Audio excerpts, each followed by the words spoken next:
Some industries are really good at certain things. Maybe you can talk to your business executives and say, a gentleman here was mentioning, in grocery, they have 20,000 SKUs and a profit margin of 3%. So they better really understand how to move, and a lot of these things spoil.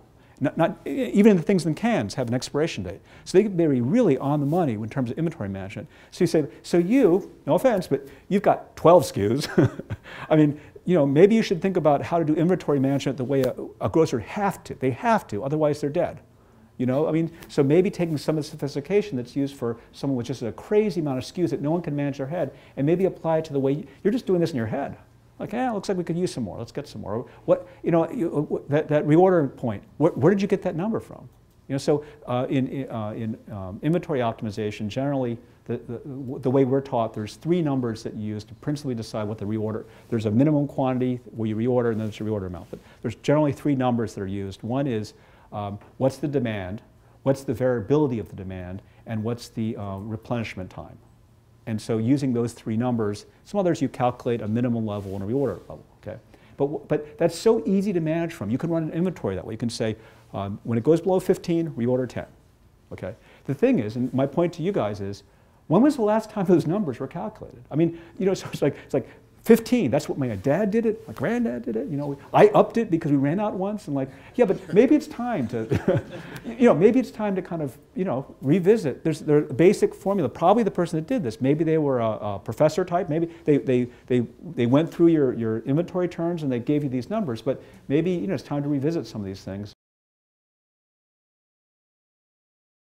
Most service organizations would say that our labor costs are basically our raw materials, but it's not uniform. So we have different classes of labor, and you need to have one experienced supervisor for every 3 on the day shift, but at night we have a different ratio. So figuring out all those rules to handle peaks and to minimize your labor costs tends to be a very good optimization problem. What we have found is that a lot of organizations, I mentioned the reorder point, a lot of organizations have come up with rules of thumb of how they're going to staff, and they've never really questioned it. So they'll say something like, you need 1 experienced manager and 1 assistant manager and 3 servers, but they've never really questioned, and I think that you can use analytic models to basically simulate peaks. One of the big data things that most people are thinking about in service organizations of all sizes is how much business are we losing when we can't handle it. So it's a similar view. You can look at the sales you make. It's hard to see that someone walked in, there was no salesman, and they just had to walk out. Or for a professional organization such as an accounting organization, a consulting organization, one of the things that is, I would say, state of the art, okay? Many of us are presented with opportunities, business development opportunities, sales opportunities, and often those are being chased down by the partners or by the senior people in the firm. And so some question is, can we dispassionately, before the lead comes, we all chase it, can we have some kind of a scoring system for how likely it is that we're going to win this piece of business? One of the things that we know in optimization is that I don't want to be too geeky here, but it's not time that's valuable, it's contiguous time. So being able to have a large chunk of time is much more valuable. A solid hour block or 2-hour block, depending on it, that's a lot more valuable than the same number of minutes in little 2-minute chunks. Because it takes a certain amount of time, whether you're a person or you're a machine, to come up to context, to get it in, to do some work, and then now to put it away. And if you're doing too much multitasking, then you're spending a lot of time picking things up and then putting them aside and then coming back and where was I?